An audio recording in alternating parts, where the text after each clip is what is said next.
Зараз ми робимо телерепортаж з Кривопільського хребта. З вами в студії Віталій Без. Зараз ми покажемо з напарником Романом, як крадуть ліс в Верховинському району на Кривопільському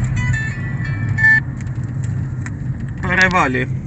І вивозяться за кордон. Так, ми під'їжджаємо ближче.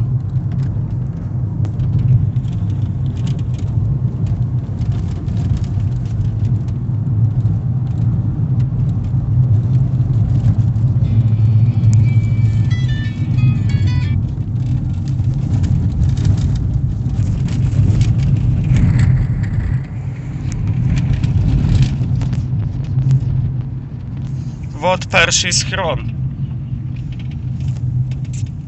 Ви бачите, як крадуть ліси?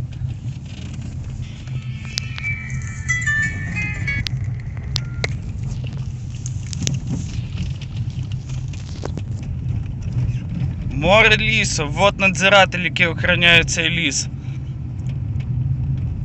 Від посту міліції. Безбожно, безбожно!